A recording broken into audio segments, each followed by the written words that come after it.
Allahumma inni as'aluka ridhaka wal jannata wa a'udzu bika min sakhatika wan nari. Allahumma inni as'aluka ridhaka wal jannata wa a'udzu bika min sakhatika wan nari.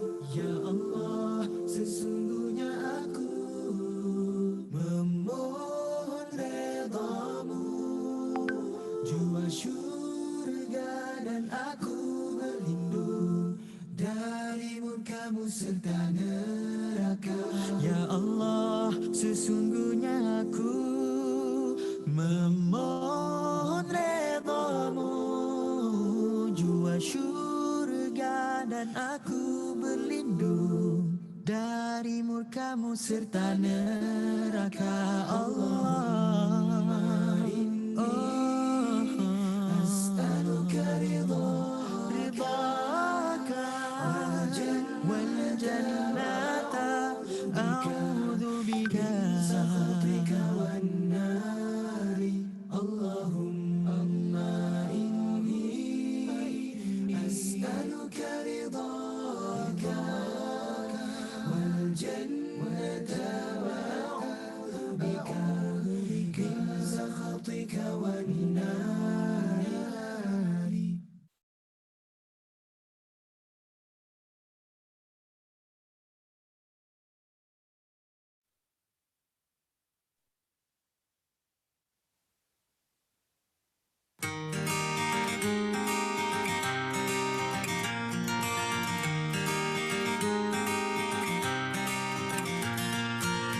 Setiap insan pasti impikan sejahteranya beradaban, kerana kita dikurnia Tuhan rasa cintakan kedamaian. Nilai murni yang sedia diamalkan mungkin belum diperkasakan. Prihatin, penyayang dan penyumbang, pastinya umat sejahtera gemilang. Kita bersaudara bagai satu tubuh, sakit di sana sini jua mengadu. Sejahtera umat kerana cinta, kerana Tuhan kita jana bersama.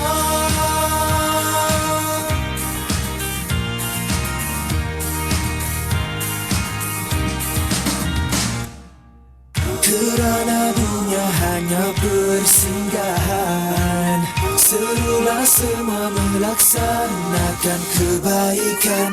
Jua hindarkanlah kemungkaran, bersama menggulurkan kekuatan. Kita bersaudara bagai satu tubuh, sakit di sana sini jua mengadu.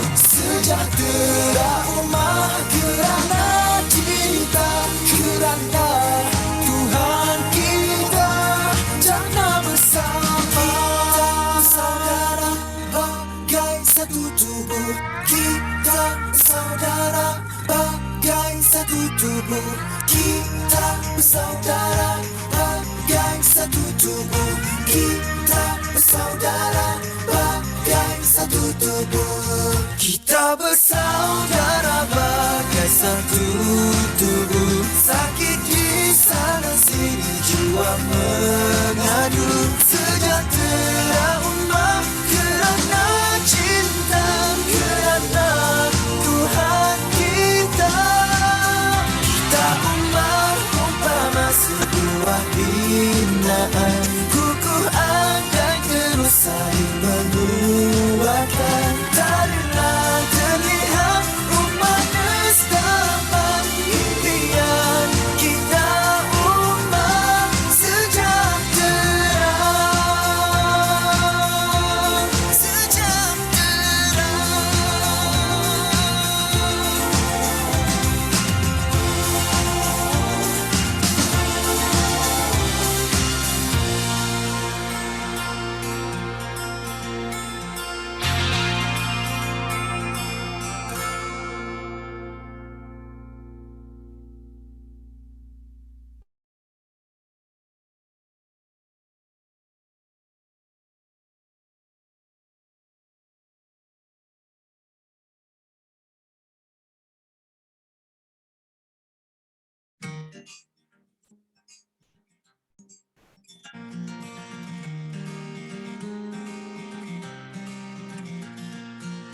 Setiap insan pasti impikan sejahteranya peradaban, kerana kita dikurnia Tuhan rasa cintakan kedamaian.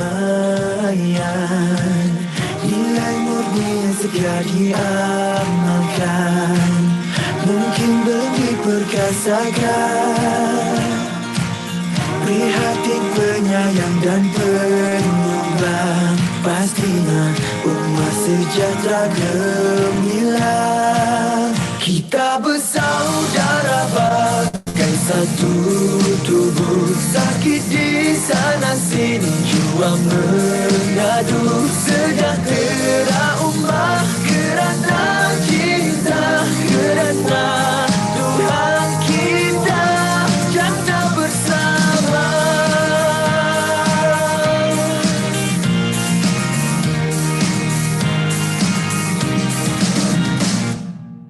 Kerana dunia hanya persinggahan, serulah semua melaksanakan kebaikan, jua hindarkanlah kemungkaran, bersama menghulurkan kekuatan.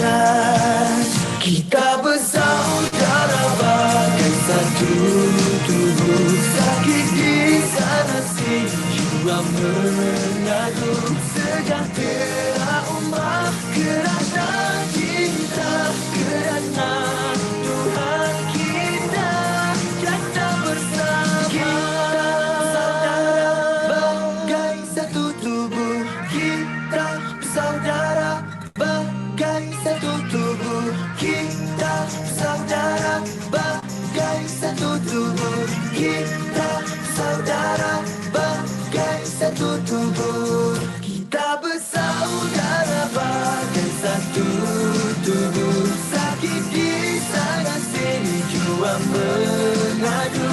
Sejahtera umat kerana cinta, kerana Tuhan kita. Tak umat umpama sebuah binaan, gugur andai terus saling menguatkan. Tarilah terlihat umat bersama, impian kita umat sejahtera, sejahtera.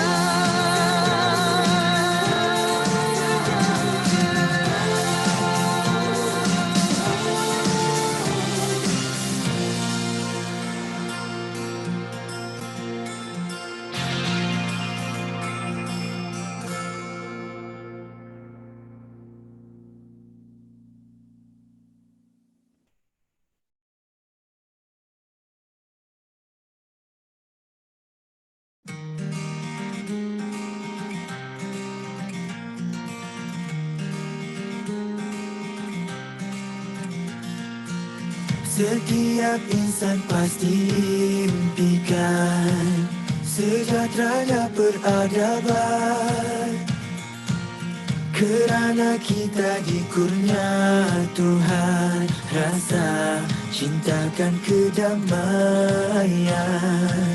Nilai murni yang segera diamalkan mungkin belum diperkasakan. Prihatin, penyayang dan penyumbang, pastinya umat sejahtera gemilang. Kita bersaudara bagai satu tubuh, sakit di sana sini jua mengadu. Sejahtera umat kerana cinta, kerana Tuhan kita jana bersama.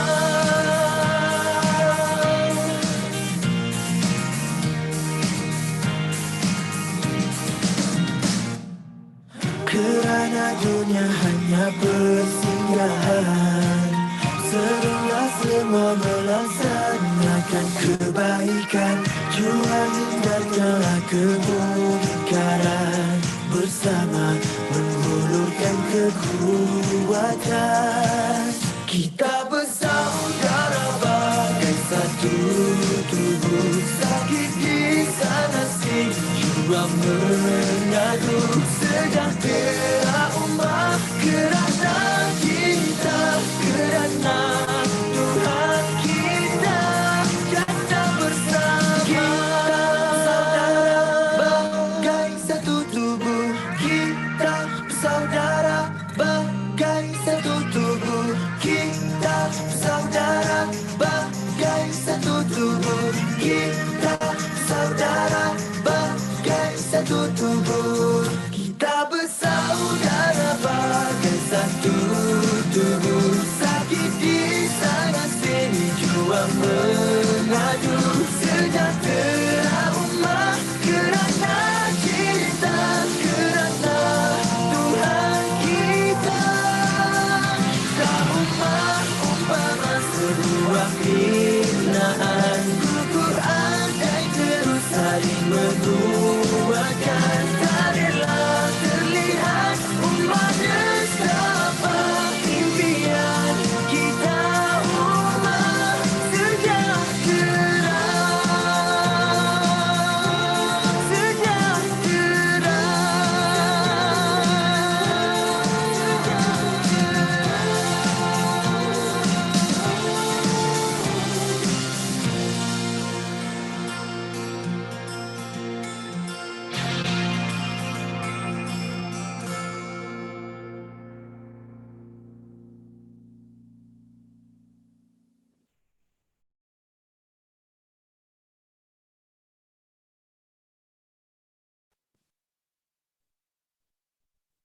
Assalamualaikum.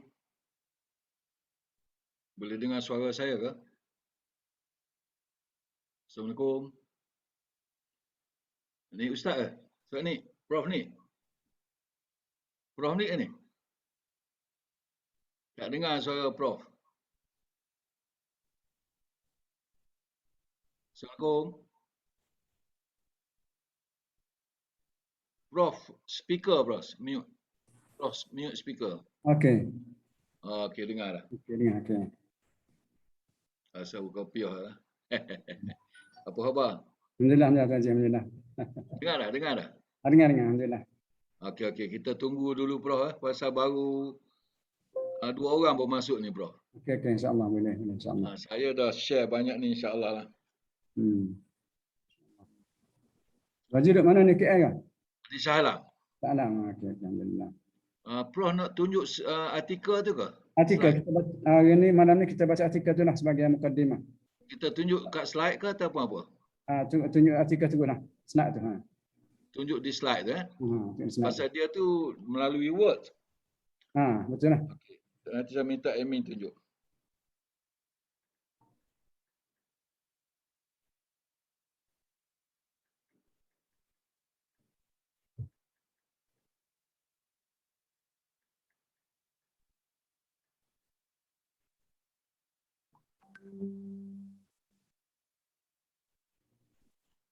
Ini dah masing-masing balik ni. Betul lah. Di Kelantan ni jam ni. Balik Kelantan kampung. jam? Ya. Balik kampung. Allahu Akbar. Kampung. Okey. Boleh, insya-Allah. So dia besar kan? Okey, cantik. Okey, cantik.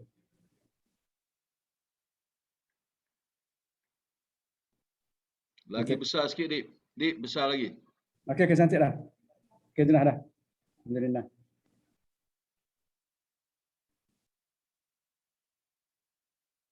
Dah tak boleh besar lagi dah? Okey, boleh dah. Okey. Go to your screen.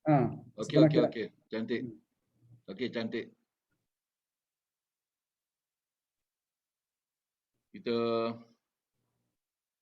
Kita tunggu 2 minit lagi Doktor. Sekarang ni baru ada 7 orang ni. InsyaAllah. InsyaAllah. Tuan Haji Yusof Ahmad, selamat datang. Assalamualaikum warahmatullahi wabarakatuh. Assalamualaikum warahmatullahi wabarakatuh. Alhamdulillah, Tuan Puan Hayati, apa khabar? Alhamdulillah. Tuan Haji Anas, apa khabar Tuan Haji Anas? Tuan Haji Anas, apa khabar? Khabar baik. Assalamualaikum semua. Jalan di mana sekarang ni? Di rumah je. Okey. Saya nak bolehlah tanya sementara orang lain tak masuk. Grand Barakah di Ampang tu sama grup dengan Barakah Tuan ke? Yang mana? Grand Barakah di Ampang yang Bukan. take over di Palma. Bukan. Bukan Tuan kenal Yusof Ahmad ni kan? Tuan Haji Yusof Ahmad. Nah, Ustaz Ahmad. Kan jumpa Tuan dulu. Ha. Kita ada benar beliau jauh office tu. tu. Dengan Aryu dulu ada sekali. Lama tak Lama jumpa dah, dia. lama dah. Apa khabar Tu Haji? Alhamdulillah. Tuan Haji. Ya. So di mana Okey. sekarang? Travel selalu Mana lagi. kita masih di sini. Putrajaya dia. Putrajaya. Ya. So Aryu semua ni lama tak jumpa. Yalah. Bila kita jumpa last meet dekat Bangi hari tu. Ha. Masa buat ada meeting, ada seminar apa di hotel Tenera. Ya. Tenera. Ya. Ya. Tenera. Ya. Banyak kawan-kawan lain tak jumpa. Masih kita PKP ni terbantuk lah. Kerhat sikit lah. Sekarang boleh pick up balik lah ya. InsyaAllah. Boleh insyaAllah. Oh ni kita dah buat gathering Tuan Janah di Grand Barakah Ampang. Oh, you dengan siapa? Your batch. My batch. Ah. Adalah 25 orang tadi. Pak Mat tak ada, Pak Mat. Ada. Pak Mat tak ada. Pak Mat di Kedah sekarang. Oh, kenapa dah pindah? Tak, dia balik kampung, dia nak buat warung, nak buat tanah pusaka dia nak buat something activity lah situ. Okey lah ya. Dia aktif juga. Aktif. Ada benda dia buat. Ya. Ni hari malam ni kita nak minta Prof Dr. Haji Nik daripada UMK ni, kita nak bincang pasal Dajjal ni. Dan mungkin Prof boleh sentuh sikit pasal apa ni, apa panggil Makjud apa Makjud. Makjud. Mungkin perjumpaan selepas Akan ini datang. Makjud insya-Allah akan datang. Okey. Bagus. Tapi ni partisipan ni slow ni. Allah, minta maaf Prof, kena tunggu sekejap lagi lah. Boleh, tak ada masalah. Kalau kita 7 orang 4 orang ni 5 6 7 ni tak semangat sangat Kita tunggu sekejap Prof Okey, boleh insya-Allah. Biar saya dah kira share banyak lah. Suruh jemput merayu lagi ni. Masing-masing bercuti ni. Betul lah. Di Kelantan pun jam. Kelantan jam, memang jam Kelantan. Kelantan jam, di Kuala Lumpur Kelantan pun tak boleh jam. jalan mana-mana sekarang ni, jam. Ya, jam ramai orang cross border. Ha. Allahu Akbar.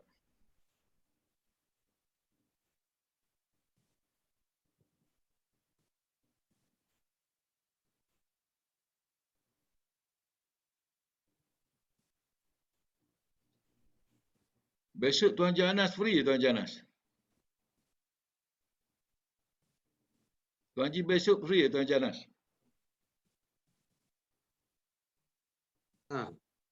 Tuan Janas. Dia mute. Ada program, ada apa-apa besok? Buat Tak time. ada, saya saja nak cakap dengan Tuan je. Boleh. Pukul apa? Tomorrow. Awal pagi boleh. Okey. 8:30 kan? Okeylah, cantiklah lepas saya berjalan-jalan tu saya call. So sekarang ni exercise brisk walking. 5 km satu pagi. Oh, bagus. Bagus tu. Pasal betul Prof. Dia orang kata kalau dah masuk 6 siri ni kena Ya, betul. jalan kaki banyak. Ya. Saya naik bike. Oh, basikal okey lagi. Tapi hot tak jalan punya. Okey, statik. Okey. That one 10 minit pun dia dah peluh dah. Yang tu. Yalah. Dia bobo weight. Saya ada juga statik tu tapi apabila berjalan ni rasa lebih seronok lagi lah. Ah, Ha. Dia Prof di Kota Baru kau di Jeli. Ada Kota Baru. Di Kampus Kota Baru. Dekat dengan Kampus airport. Baco. Dia Kampus Baco. Airport Bacok. Tinggal Okey. di dekat dengan airport tu di Pancu. Baco. Pancu. Ha. Dekat dengan fakulti apa? Fakulti apa namanya? Eh? Fakulti apa namanya? Fakulti Pengajian Bahasa dan Pembangunan Insan. Ah, Bahasa dan Moden Insan. Hmm. Dia sama dengan Dr. Hisham yang buat Desa Dr. Hisham. Barakah itu. Sama. Desa Barakah. Sama fakulti dengan dia. Alhamdulillah. Alhamdulillah. Tapi Prof ni anak ke menantu Tok Guru? Siapa yang bagi tahu ni? Saya ada orang beritahu saya cek. Bagi tahu ni. Eh? Anak ke menantu kot? Menantu. Okey, baguslah. Maknanya masa Prof kahwin tu Tok Guru tak tahun berapa tu? Saya Sempat kahwin lama lah. 95 saya kahwin. Okey lah, jadi sempat dengan Tok Guru lama je lah. Alhamdulillah. Alhamdulillah.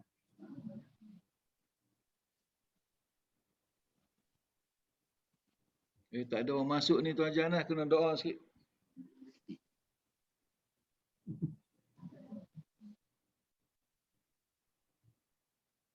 Kejap saya cek dalam grup. Dalam grup bahasa Arab. Salam. Kejap.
Ada 7 orang ni Prof, macam mana ni kita ni?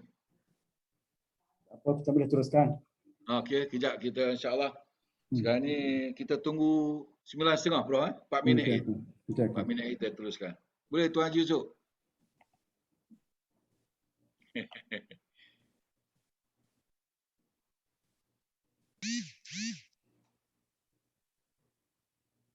Empat minit lagi Prof. InsyaAllah.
Sebelum UMK, Prof di universiti mana, Prof? USIM ya? Sebelum di UKM. Oh, UKM. UKM. Oh, sama dengan Prof Talha lah. Ha. Dia awal lagi ke datang ke UMK. Okey. Kat UKM dulu fakulti bahasa ya? Fakulti Pengajian Umum. Oh, pengajar umum. Pusat Pengajian Umum.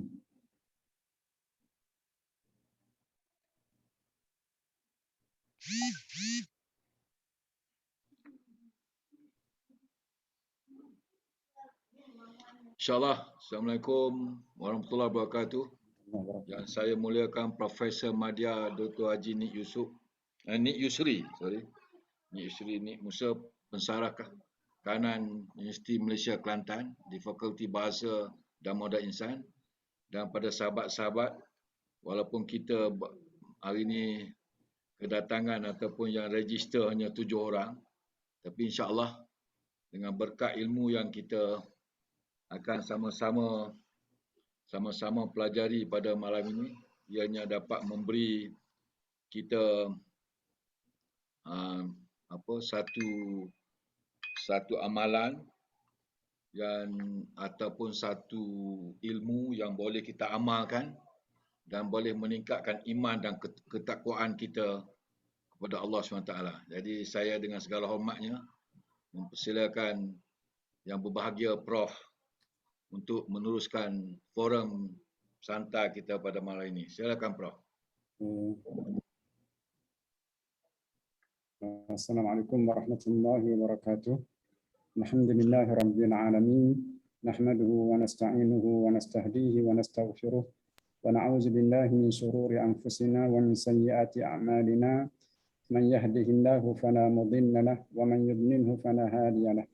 وأشهد أن لا إله إلا الله وحده لا شريك له وأشهد أن سيدنا محمدا عبده ورسوله سبحانك لا علم لنا إلا ما علمتنا إنك أنت العليم الحكيم ولا حول ولا قوة إلا بالله العلي العظيم رب اشرح لي صدري ويسر لي أمري واحلل عقدة من لساني يفقهوا قولي أما بعد.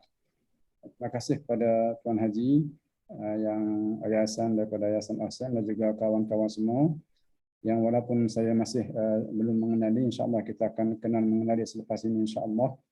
Dan sebagaimana telah kita nyatakan ataupun telah dipaparkan dalam WhatsApp dan seumpamanya, perbincangan kita adalah berkaitan dengan sebagaimana permintaan Tuan Haji pada peringkat awal, ialah kita ingin melihat beberapa cerita yang berkaitan dengan Ya'juj dan Ma'juj, sebagaimana yang telah dinyatakan oleh Prof. Dr. Talal kepada saya. Jadi saya fikir bila berkaitan dengan Ya'juj dan juga Ma'juj ini adalah satu benda yang dikatakan antara peristiwa ataupun alamat akhir zaman. Justru itu saya pun bila mendapat maklumat daripada Tuan Haji itu, saya terus melihat kepada hadis-hadis Al-Malahim ataupun hadis Al-Fitan. Hadis fitan ini adalah hadis-hadis yang dinyatakan oleh Rasulullah SAW yang berkaitan dengan peristiwa akhir zaman. Ya, peristiwa akhir zaman. Ada banyak dalam kitab-kitab hadis, biasanya daripada Sahih Bukhari, Sahih Muslim, Abu Dawud dan juga kitab-kitab hadis yang lain, biasanya para ulama ini telah memasukkan dalam kitab mereka hadis berkaitan dengan Malahim ataupun hadis Al-Fitan. Hadis Malahim ataupun pertempuran, peperangan di akhir zaman dan juga hadis fitan di akhir zaman. Kebanyakan para ulama ataupun para ulama muhaddisin memasukkan dalam kitab-kitab hadis mereka. Jadi maknanya semuanya ada ya, sama ada dalam Sahih Bukhari, Sahih Muslim dan juga sunan-sunan yang lain, semuanya ada yang berkaitan dengan hadis-hadis akhir zaman tersebut. Jadi antara perkara yang berlaku di akhir zaman itu adalah yang boleh, antara sebab itulah Nabi memberi peringatan kepada kita sallallahu alaihi wasallam berkaitan dengan peristiwa akhir zaman ini adalah kerana antaranya adalah sebagai peringatan kepada umat dia bahawa fitnah yang berlaku di akhir zaman itu adalah fitnah yang cukup besar. Ya, fitnah berlaku di akhir zaman ini adalah fitnah yang cukup besar. Yang besar itu adalah kerana yang pertamanya adalah kerana dia mencabut dan juga menghapuskan iman seseorang. Kerana sabarannya, kerana dugaannya, kerana ujiannya dan juga fitnahnya begitu hebat yang menyebabkan iman seseorang dan juga Islam seseorang itu boleh tercabut.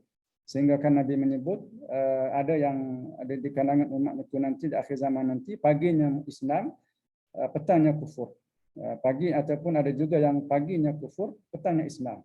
Mana begitu sekali ya, begitu sekali fitnah yang berlaku, dugaan yang berlaku yang menyebabkan manusia terkadang tidak dapat menyedari bahawa yang paling penting dalam kehidupan mereka adalah iman. Kerana yang paling penting kepada manusia adalah iman itu sendiri. Kalau tidak ada iman, manusia tidak ada harga di sisi Allah Subhanahu wa taala. Justru itulah Rasulullah SAW mengingatkan kita umat dia supaya di akhir zaman nanti dugaannya amat cukup besar, ya, kerana Rasulullah sudah tidak ada, ya, para sahabat pun sudah tidak ada. Justru itulah maknanya Nabi memberi peringatan daripada awal. Walaupun Rasulullah tidak ada, namun Rasulullah memberi peringatan kepada kita bahawa jalan selamatnya adalah dengan cara mengikut sunnah dan juga dengan cara mengikut dan juga membaca sunnah dan juga membaca Al-Quran. Kerana itu adalah merupakan panduan kehidupan. Justru itulah dalam kehidupan kita ini yang paling penting kita perlu mengetahui bahawa iman itu adalah merupakan segala-galanya bagi kita manusia. Kalau tercabut iman, maka tidak adalah harga kita walaupun satu sen di hadapan Allah Subhanahu wa taala. Walaupun kita ni siapa sekalipun, namun bila tidak ada iman, bila tercabut iman, maka tidak ada harga kita di sisi Allah Subhanahu wa taala.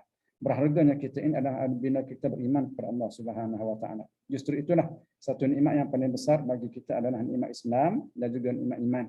Nikmat kita hidup, ya, nikmat kita hidup. Justru itu kalau kita membaca Al-Quran, dia ada beza, ya. Allah Subhanahu wa taala membezakan, ya ayyuhallazina amanu taqullaha, orang-orang yang beriman bertakwalah kamu kepada Allah. Tetapi bila disebut ya ayyuhannasu taqu rabbakum, wahai manusia bertakwalah kepada Tuhan kamu. Para ulama menjelaskan, ya, perbezaan itu berlaku kerana nikmat uluhiyah itu berbeza dengan nikmat rububiyah. Nikmat uluhiyah adalah nikmat ketaatan kepada Allah Subhanahu wa taala. Nikmat mengabdikan diri kepada Allah. Ya, nikmat mengabdikan diri kepada Allah itu adalah nikmat yang tidak terbanding yang Allah Taala kurniakan kepada orang-orang yang beriman kepada Allah Subhanahu wa taala. Manakala kepada manusia pun Allah Subhanahu wa taala menyebut ya ayyuhannasu taqu rabbakum, wahai manusia bertakwalah kamu kepada Tuhan kamu. Tuhan kamu maksudnya adalah Tuhan yang telah memberi kehidupan kepada manusia. Tuhan yang memberi kehidupan kepada segala-galanya. Maknanya bagi manusia yang tidak beriman, mereka juga perlu bersyukur, berterima kasih kepada Allah kerana Allah Taala memberi kehidupan kepada mereka. Lain daripada memberi kehidupan, Allah Taala juga meneruskan kehidupan. Ya, kalau kita lihat umpamanya, ada di kalangan manusia ini yang menyembah patung berhala. Ada di kalangan manusia umpamanya menjadikan Allah Taala itu ada anak.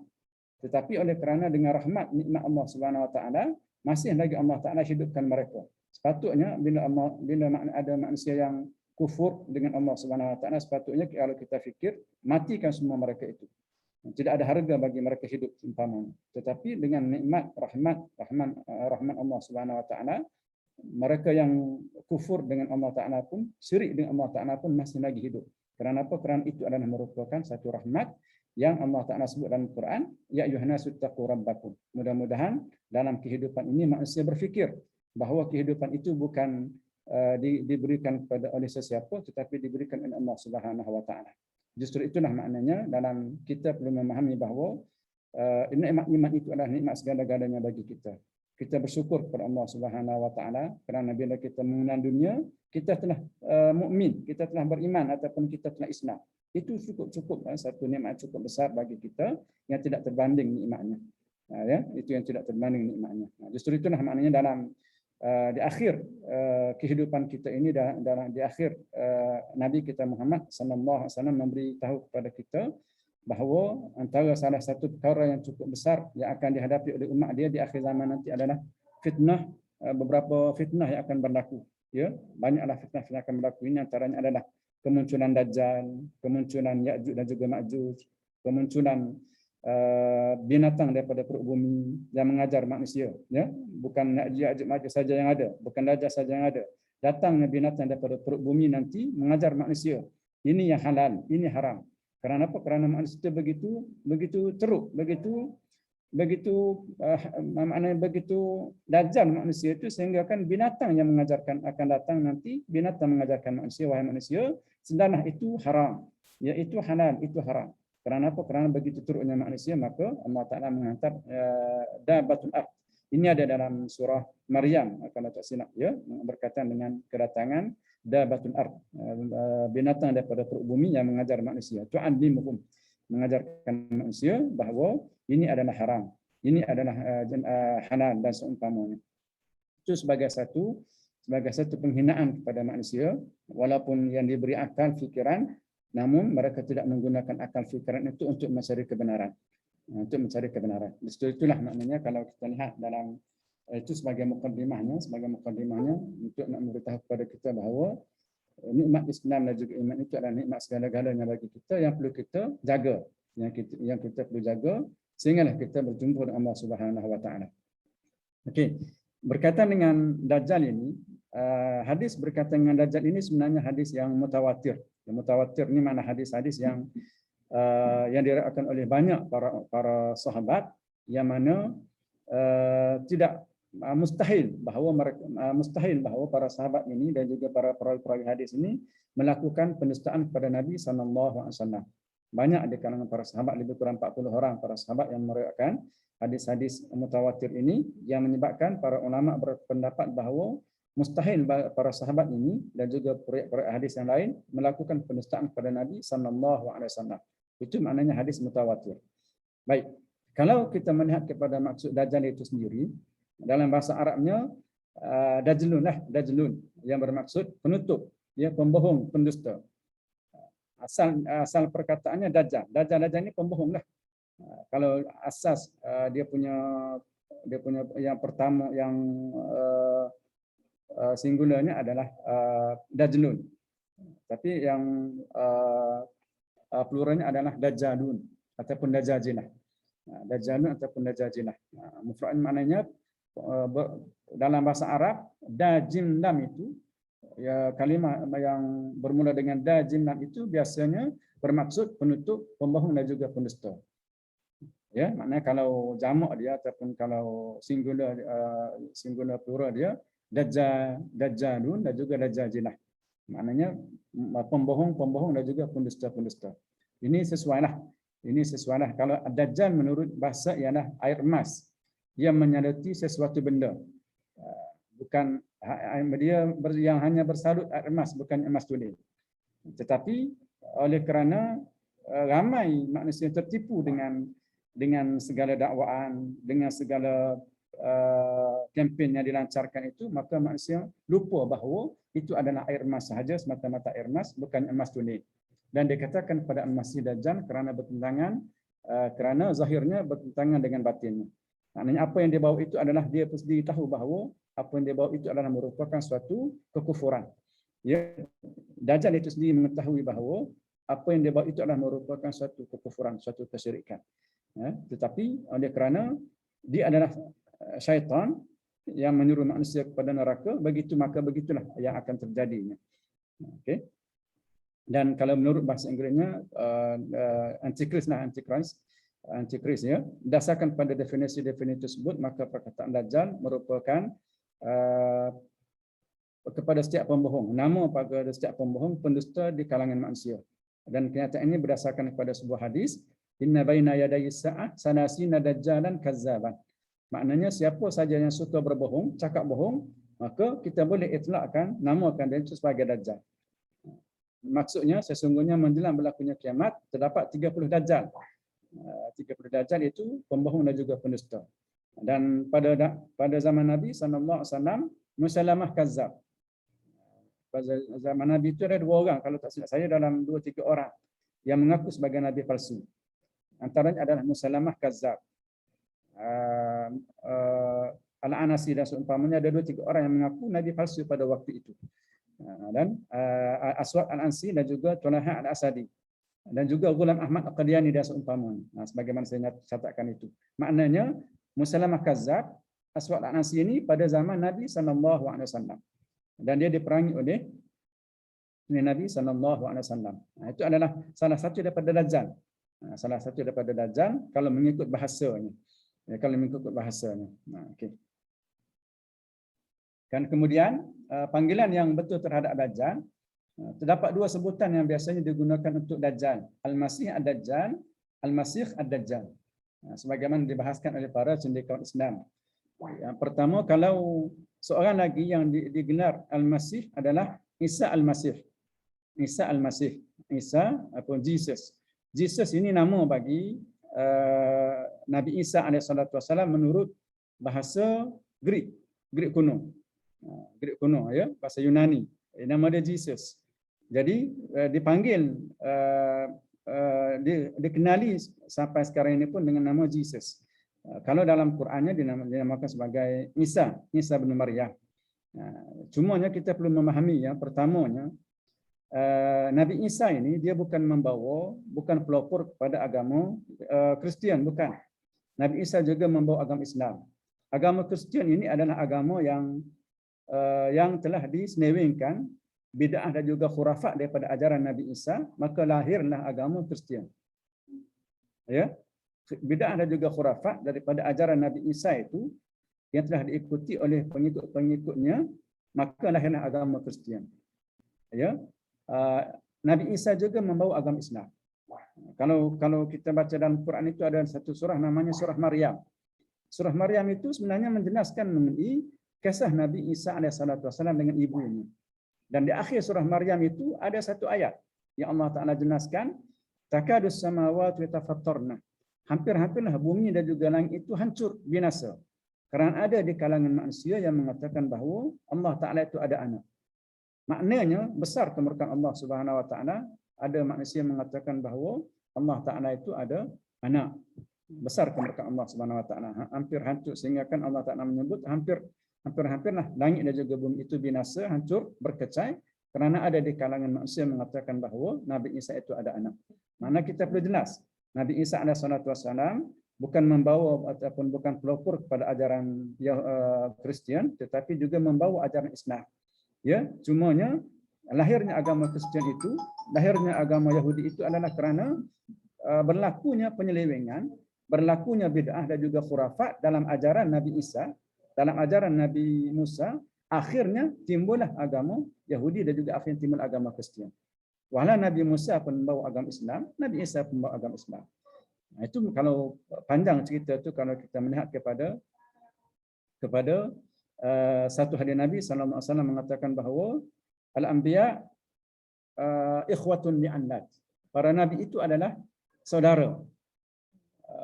Ummahatuhum wahidah wa ummahatuhum wahidah wa abuhum wahidah wa ummahatuhum syatta. Maknanya amalan akidah hanya satu, cuma syariatnya berbeza. Akidahnya satu, akidah tauhid. Para nabi, para anbiya alaihi wassalatu wassalam membawa akidah tauhid, cuma syariatnya berbeza. Syariatnya berbeza daripada Nabi Isa kepada Nabi Musa, kepada Nabi Yusuf dan seumpamanya berbeza. Tetapi akidahnya satu, yaitu akidah tauhid. Justru itulah maknanya akidah itu adalah asas. Akidah itu adalah asas kepada yang kita maksudkan dengan ajaran para anbiya dan juga para nabi alaihi wassalatu wassalam. Ibn Hajar menukilkan pandangan Al-Qadhi Ibn Arabi dalam persoalan ini. Berpendapat orang-orang membaca nama Dajjal dengan Al-Masih atau Al-Masih dengan tasydidkan Husin adalah salah. Masih itu salah. Walaupun mereka bertujuan membezakan Al-Masih Ibn Maryam. Maknanya yang betul adalah Al-Masih lah. Al-Masih Dajjal. Nabi SAW telah membezakan keduanya dengan Al-Masih Ad-Dalalah. Al-Masih Ad-Dalalah dengan Ad-Dajjal dan Huda. Al-Masih Al-Huda. Masih bila sebut Masih Ad-Dalalah ini maknanya itu adalah Dajjal.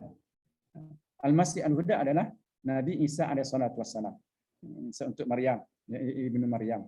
Berdasarkan kenyataan tersebut, maka mereka bermaksud membesarkan Al-Masih Ibnu Maryam dan mengubah hari Nabi SAW dengan Al-Masih atau Al-Masih, sedangkan perkara tersebut tidak seharusnya berlaku. Maknanya tak perlu takut untuk kita menyebut Al-Masih Ad-Dajjal itu, kerana Nabi SAW sendiri pun telah jelaskan bahawa Al-Masih Ad-Dalalah itu adalah untuk Dajjal, Al-Masih Al-Huda itu adalah untuk Nabi Isa AS.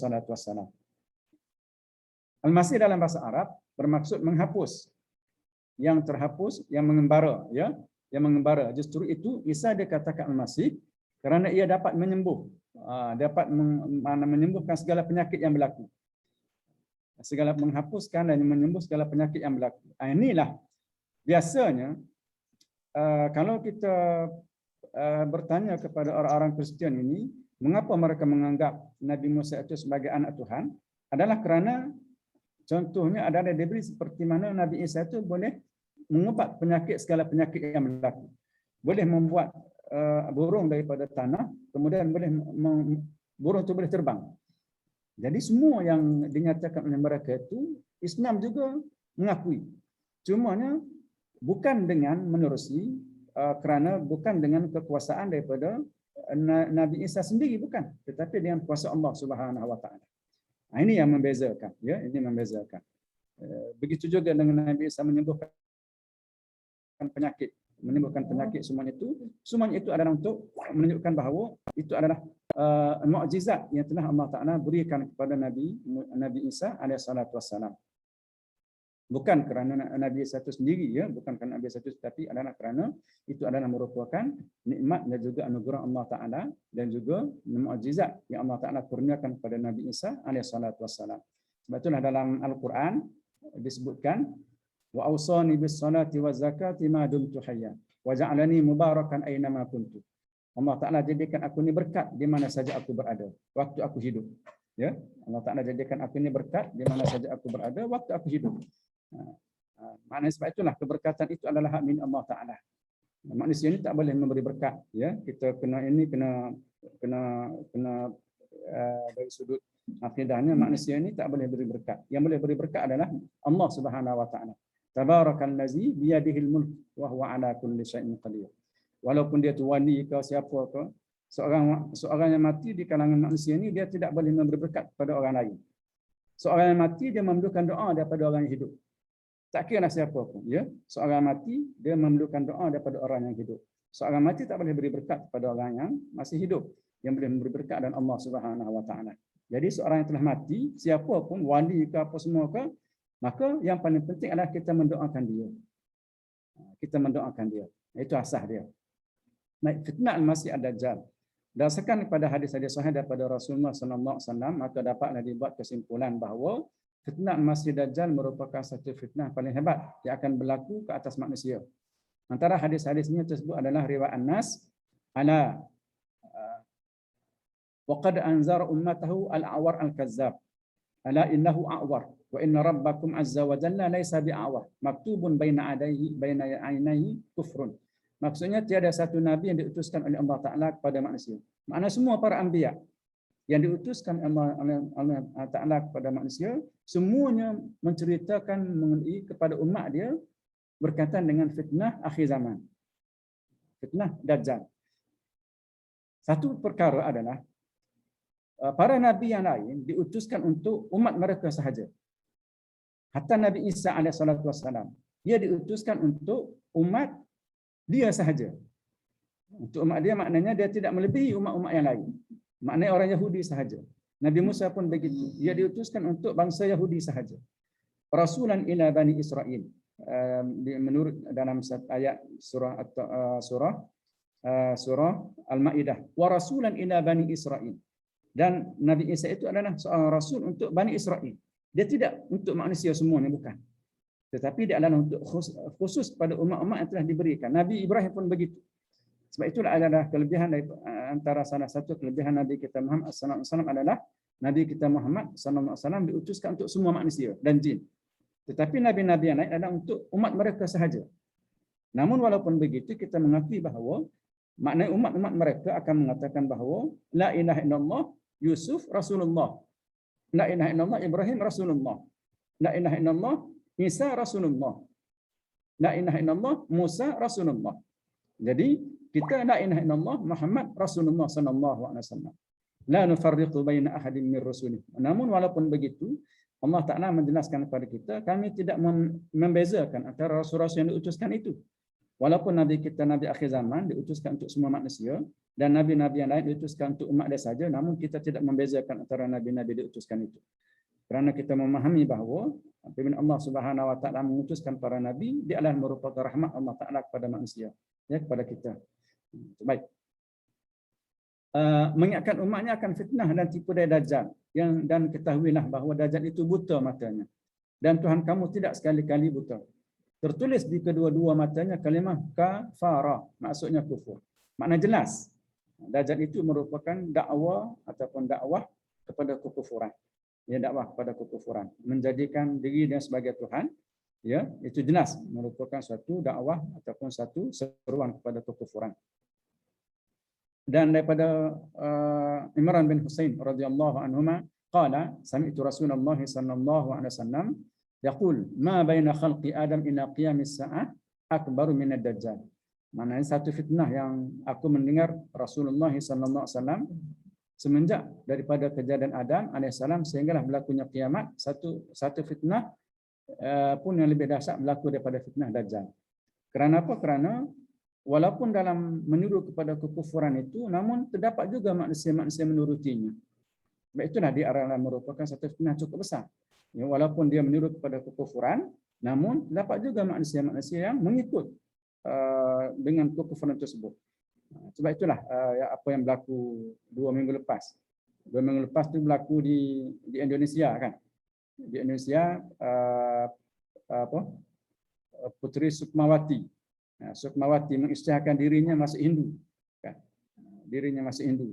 Dengan bertanya dengan soalan-soalan yang bila kita baca ya Allah, bila kita dengar dia cakap tu ya Allah, dalam keadaan dah tua begitu pun masih lagi bercakap dengan perkara-perkara yang tidak sepatutnya dicakapkan. Itulah yang berlakunya. Bila manusia tidak melihat kebenaran itu, suatu perkara yang perlu diikuti. Baik, an Ummu Syarif radhiyallahu anha annaha sami'at an-nabiy sallallahu alaihi wasallam yaqul la yunshiranna an-nasu min ad-dajjal ila al-jibal.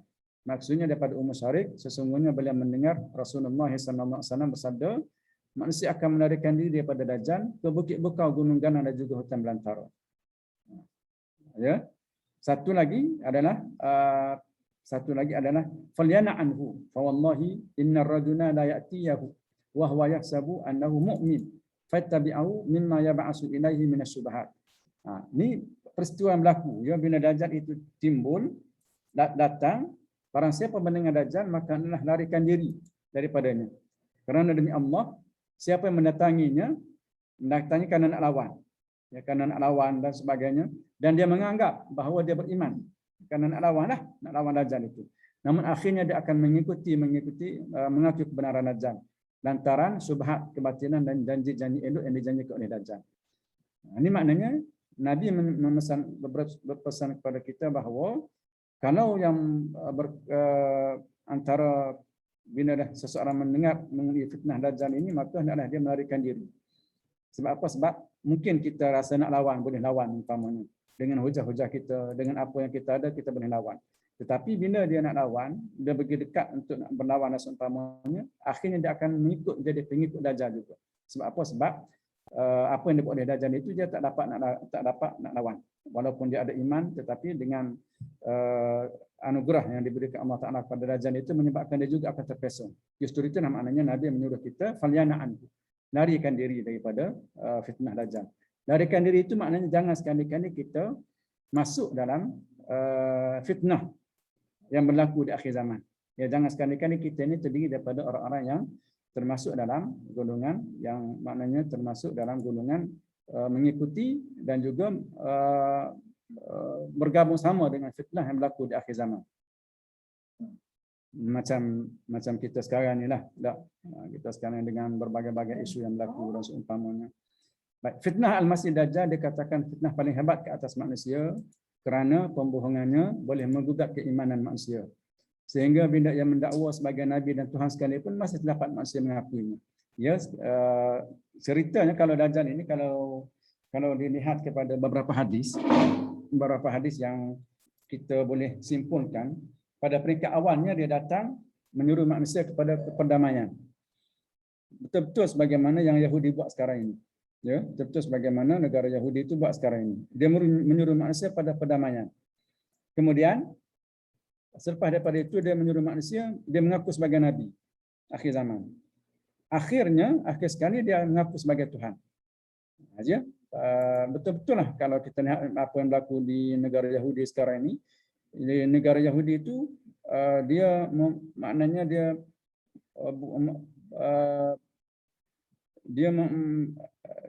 menjadikan seruan perdamaian. Ya, seruan perdamaian itu sebagai seruan suci mereka. Sebab itulah sekarang ini Saudi pengikut dia sampai dia boleh bercakap kepada penduduk-penduduk di Gaza itu, Saudi ma'ana, Saudi ma'ana. Maknanya orang-orang Yahudi boleh bercakap kepada penduduk Gaza. Sekarang ini Saudi bersama dengan kami. Sekarang ini Saudi bersama dengan kami. Dah, dengan apa yang berlaku di Saudi itu sendirilah. Itu dengan bukanya kalau lapangan terbang, airport dan seumpamanya dibenarkan kapal terbang melintasi Saudi dan seumpamanya. Jadi semua itu adalah merupakan suatu yang kita lihat secara detailnya bila termasuk dalam perangkap lah, termasuk dalam perangkap. Satu, yang keduanya adalah bila dengan mengakui ataupun dengan bila mengiktiraf ya dengan negara-negara Israel ini, maka diberi kemewahan, ya, diberi segala kemewahan. Tetapi kalau tidak mengiktiraf, maka ditekan dengan sehebat-hebatnya. Sebagaimana yang berlaku di Gaza, kan berbeza dengan berlaku di tepi barat. Di tepi barat itu adalah satu kawasan yang mengiktiraf kedudukan ataupun mengiktiraf negara haram Yahudi. Tetapi di Gaza tidak mengiktiraf. Jadi negara Yahudi itu menekan dengan hebat penduduk-penduduk Gaza. Ya, penduduk-penduduk Gaza, tapi memberi kemewahan kepada penduduk-penduduk tebing barat. Begitu juga yang berlaku di Afghanistan, kan? Begitu juga berlaku di Afghanistan. Walaupun Amerika yang keluar daripada Afghanistan itu telah keluar daripada Afghanistan, namun dengan kemiskinan yang berlaku itu, seolah-olah nak digambarkan bahawa kalau tidak mengikut Amerika, ya, kalau tidak mengikut peredaran zaman, tidak mengakui Amerika dan seumpamanya, maka negara-negara kamu akan berada dalam kemiskinan. Itulah maknanya semua itu menunjukkan kepada kita bahawa peristiwa fitnah akhir zaman itu memang sedang berlaku dan sedang berlaku. Berapa keistimewaan Dajjal? Dalam usaha menyesatkan manusia, Dajjal memiliki beberapa perkara yang luar biasa sebagai suatu cobaan dan ujian kepada manusia. Menurut Ibn Hajar, Dajjal memiliki beberapa kuasa yang luar biasa seperti menghidupkan yang mati. Ya, menghidupkan yang mati. Maknanya kalau seorang yang kita sayangi, maknanya kita sayangi tiba-tiba hidup di hadapan kita. Ya, tiba-tiba boleh hidup di hadapan kita. Yang menyebabkan kita pun lemah dengan apa yang telah ditunjukkan itu. Dan kita pun mengakui kehebatan dia. Dan seumpamanya, kalau dia kata saya Tuhan pun, maka ada di kalangan manusia pun mengakui. Ya, justru itulah maknanya dia memiliki beberapa kuasa yang luar biasa, menghidupkan yang mati. Menurut itu, menurut Ibn Hajar, ya, mengurniakan kekayaan kepada siapa dengan dalam sekelip mata sahaja. Ya, sekarang ini mana semuanya orang nak kaya, yang menyebabkan banyaklah di kalangan orang-orang ini yang maknanya yang mengaku Dajjal itu sebagai Tuhan ataupun sebagai Nabi akhir zaman nanti bila dikurniakan kepadanya kekayaan sekelip mata sahaja. Jadi semua itu adalah merupakan suatu ujian kepada manusia. Ya, suatu ujian dengan memiliki kuasa luar biasa itu merupakan satu ujian kepada kita manusia. Yang terkadang kita pun ataupun ada di kalangan manusia ini yang bila mengaku dia sebagai Nabi ataupun sebagai Tuhan, maka mereka pun mengaku bahawa Dajjal itu adalah Nabi, adalah Tuhan. Kerana dia dapat memberi apa keinginan. Kalau Tuhan dapat menghidupkan mati, maka dia adalah Tuhan. Kalau dia dapat memberi kekayaan kepada manusia, maka dia adalah Tuhan. Jadi itulah benda-benda yang telah mendatangkan ujian yang cukup besar kepada manusia, yang menyebabkan iman manusia pun tercabut. Ya, iman manusia pun tercabut. Cuba turun tadi slide. Okey. Adalah semata-mata sebagai ala sabil fitnatil ibad. Sekelip mata, mengurniakan kekayaan kepada manusia dalam sekelip mata adalah sebagai semata-mata fitnah, satu cara untuk mendatangkan fitnah pada hamba dia. Sebab itulah yang paling penting bagi kita adalah kita memahami bahawa dalam akhir hadis yang terakhir nanti. Hadis yang cuba bawa turun lagi, Haji. Okey, Adib. Okey. Okey. Okey, realiti kehidupan manusia di zaman moden yang merasa tenang dan bahagia dengan kekosongan jiwa daripada keimanan, megah dengan segala apa yang dimiliki. Ya, sebenarnya seolah-olah menyediakan ruang dan menunggu masa kedatangan Dajjal. Dajjal suatu makhluk yang amat beruntung dengan kebodohan dan kealpaan manusia, kerana tidak menggunakan akal anugerah Allah Ta'ala kepada mereka dengan pemikiran-pemikiran bernas yang mengagungkan kewujudan pencipta Allah yang Maha Agung. Dajjal berusaha gigih sepanjang masa, siang dan malam, dengan kepintaran anugerah Allah Ta'ala kepadanya, meletakkan fikiran manusia di tahap yang terendah dengan hanya memikirkan mengenai makan, minum, dorongan nafsu seks, serta mewujudkan angan-angan kosong kepada manusia. Dajjal mengumpulkan kekayaan yang melimpah ruah untuk memperlihatkan kepada manusia bahawa ia berkuasa menentukan perjalanan hidup manusia dengan menganugerahkan kepada manusia kekayaan palsu dan keamanan yang menghancurkan. Hadis sahih daripada Al-Mughirah Syu'bah ini, ya.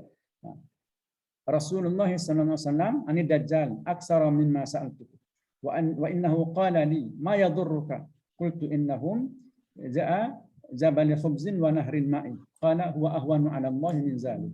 Maksudnya tidak pernah seorang bertanya kepada Rasulullah sallallahu alaihi wasallam mengenai dajjal lebih banyak daripada apa aku tanyakan kepada Nabi sallallahu alaihi wasallam. Sehingga kan Nabi bertanya, ya, dengan banyaknya dia bertanya kepada Nabi, sehingga kan baginda berkata kepadaku, usah risau, ia ataupun Dajjal tidak akan dapat memudaratkanmu. Apakah yang merisaukan engkau? Lantas aku menjawab, semua orang bercakap mengenai Dajjal dengan berkata, sesungguhnya bersama Dajjal ada segunung emas, ya, dan selautan air. Perumpamaan terhadap kekayaan, kemewahan, serta keistimewaan yang dimilikinya sehingga dapat menipu manusia-manusia tidak beriman. Lantas disabdakan Rasulullah SAW, anda itu yang kau risaukan, maka perkara tersebut lebih senang ataupun lebih senang sebenarnya ke atas Allah Subhanahu Wa Taala. Ini tengok hadis ini. Wa innahu la yakhruj wa inna ma'ahu ma'un wa narun ma'an wa inna ma'ahu ma'an wa nara fa amma allazi yarahu an-nas ma'an fanarun tahriq wa amma allazi yarahu an-nasu naran fama'un barid faman adrakahu minkum falyaqa fil ladzi yarahu naran fa innahu ma'un 'azbin tayyib. Muttafaqun alaih. Ini hadis yang sahih. Sesungguhnya Dajjal pasti akan keluar dan bersamanya air dan juga api. Air dan juga api. Perumpamaan, kesenangan dan kemewahan bagi yang mengikutinya. Dan manakala api pula perumpamaan azab, derita dan sengsara untuk manusia mengingkarinya ataupun yang melawannya. Adapun yang dilihat oleh manusia sebagai air, sebenarnya ialah api yang membakar. Manakala yang dilihat oleh manusia sebagai api, maka sesungguhnya adalah air yang sejuk lagi menyamankan. Maka barang siapa yang sempat dengannya, pilihlah yang dilihatnya api, kerana sesungguhnya ia adalah air yang sejuk yang menyamankan. Maksudnya lebih baik mati daripada hidup dan mengakui Dajjal itu. Maknanya di sini, kalaulah lebih diberi pilihan antara air dan juga api itu, maka pilih api. Sebab di sebalik api itu ada rahmat Allah Ta'ala. Dan di sebalik air itu ada kemurkaan Allah Subhanahu Wa Ta'ala. Itu. Nah, ini maknanya kalau kita lihat sekarang ini lah, kan? Kalau kita lihat sekarang ini menunjukkan kepada kita bahawa dengan janji-janji yang telah diberikan oleh Israel, negara Israel umpamanya, dan siapa yang mengiktiraf kami maka akan dapat ekonomi yang baik dan seumpamanya, itu adalah merupakan salah satu daripada perkaranya. Dan lebih daripada itu, Al-Masih Dajjal juga diberi beberapa keistimewaan oleh Allah Subhanahu Wa Taala. Jadi oleh Allah, fitnah dan keistimewaan tersebut sebagai fitnah, cobaan dan tipu daya kepada manusia, seperti menghidupkan yang mati, ya, menggersangkan tanah pertanian, mengeluarkan perbandaraan dunia, memerintahkan hujan dan bumi ditumbuhi tanaman, lantas terjadi sebagaimana diperintahkan. Keistimewaan atau perkara-perkara menyalahi adat tersebut berlaku adalah dengan izin Allah Subhanahu Wa Taala. Namun kebanyakan manusia lupa atau lalai kerana terpegun dengan kehebatan Dajjal. Ini boleh lihat dalam Sahih Muslim, ya, Sahih An-Nawawi. Maknanya kita lupa dengan kehebatan yang dimiliki oleh Dajjal itu, kita lupa akan ia adalah merupakan dengan izin Allah Subhanahu wa taala. Maknanya sekarang ini ada yang penting adalah kita meneguhkan ya akidah yang kita miliki ini dengan semuanya adalah merupakan milik Allah Subhanahu wa taala. Dajjal itu tak akan dapat buat kecuali dengan izin Allah Subhanahu wa taala. Satu pasir di lautan pun tidak akan bergerak dengan izin kecuali dengan izin Allah taala. Satu daun di hutan belantara tidak akan gugur kecuali dengan izin Allah Subhanahu wa taala. Maka begitulah juga dengan manusia pun tidak akan bergerak, kaki tangan seumpamanya apatah lagi Dajjal tidak akan bergerak, tidak akan dapat memberi kepada manusia kecuali dengan izin Allah Subhanahu wa taala. Itu adalah merupakan asas pada keimanan kita yang berkaitan dengan terpegun dengan kehebatan Dajjal itu. Okey. Siapakah Dajjal? Apakah dia ni binatang ke, manusia ke, ataupun siapa? Kalau baca hadis ini jelas ya, kalau baca hadis ini hadis yang diriwayatkan oleh Tamim Ad-Dari. Hadis riwayat Bukhari Muslim itu. Baik kita baca dulu. Menurut Ramadan Al-Buti, setelah merumuskan hadis-hadis yang berkaitan dengan Dajjal, maka beliau menyimpulkan, ya, Dajjal adalah seorang lelaki berketurunan Yahudi. Ya, dan Dajjal lantaran hebatnya pembohongan dan pendustaan yang dilakukannya sehingga menutup kebenaran melalui pembohongan dan pendustaan tersebut. Ia akan keluar antara timur, antara kawasan Syam dan Iraq. Syam dan Iraq maknanya kalau Syam sekarang, Syam ni Jordan, Palestin dan juga Syria. Syam. Kalau dulu dinamakan Jordan, Palestin dan juga Syria itu Syam. Tapi sekarang ini dipecahkan kepada 3 negara tersebut, Jordan, Palestin dan juga Syria. Dan Iraq. Kunnatun baina Syam dan Iraq. Bermula seruannya perdamaian dan keamanan di antara manusia. Sebagaimana dipaparkan oleh PBB lah. Perdamaian dan juga keamanan di antara manusia. Kemudian dia akan mendakwa sebagai nabi dan mendakwa sebagai Tuhan. Itu adalah seruan perdamaian, permulaannya adalah perdamaian dan juga keamanan di antara manusia. Hadis-hadis mengenai Dajjal begitu banyak yang tidak memungkinkan kita untuk ragu-ragu mengenai kemunculannya. Itu adalah menurut Ramadan Al-Buti, ya, rahimahullahu taala. Dia telah meninggal dunia dan juga telah dibunuh waktu mengajar dalam masjid Ramadan Al-Buti ini. Dia daripada Syria, ya. Daripada Syria. Okey, turun lagi. Okey. Bagaimana menyelamatkan diri pada Dajjal? Berdasarkan pada hadis-hadis yang sahih, maka terdapat beberapa amalan yang menyelamatkan manusia daripada fitnah Dajjal. Yang pertama adalah melazimi bacaan membaca surah Al-Kahfi. Man hafiza 10 ayatin min awwali suratul Kahfi usima minad Dajjal. Maksudnya siapa yang menghafal 10 ayat daripada awal surah Al-Kahfi akan dipelihara daripada fitnah Dajjal. Maknanya kita jadikan amanah kita membaca ataupun menghafal 10 ayat daripada surah Al-Kahfi. Jadikan amalan kita pada tiap-tiap malam Jumaat dan seumpamanya. Biasanya masyarakat kita ni pada tiap malam Jumaat dia baca Yasin. Mungkin selepas ni kita boleh ubah, ya. Kita boleh ubah setiap malam Jumaat ni kita baca Yasin, kita baca Al-Kahfi. Man qara'a al-'ashara al-awakhir min suratil Kahfi fa innahu asmatun lahu minad Dajjal. Barang siapa yang membaca 10 ayat terakhir daripada suratul Kahfi, maka dia sebenarnya dapat dipelihara daripada fitnah Dajjal. Itu adalah merupakan daripada 10 ayat awal. Ini 10 ayat terakhir. Hadis yang kedua itu 10 ayat terakhir. Ini menunjukkan bahawa seelok-eloknya kita baca semua surah Al-Kahfi itu sendiri. Ayat yang 10 ayat terawal itu kalau kita lihat, dia membicarakan mengenai yang pertamanya penurunan Al-Quran. Dalam surah Al-Kahfi itu?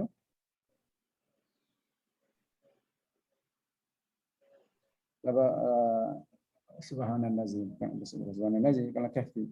Alhamdulillahillazi anzala ala abdihi al-kitaba wa lam yaj'al lahu 'iwaja. Itu ayat pertama. Maknanya Quran.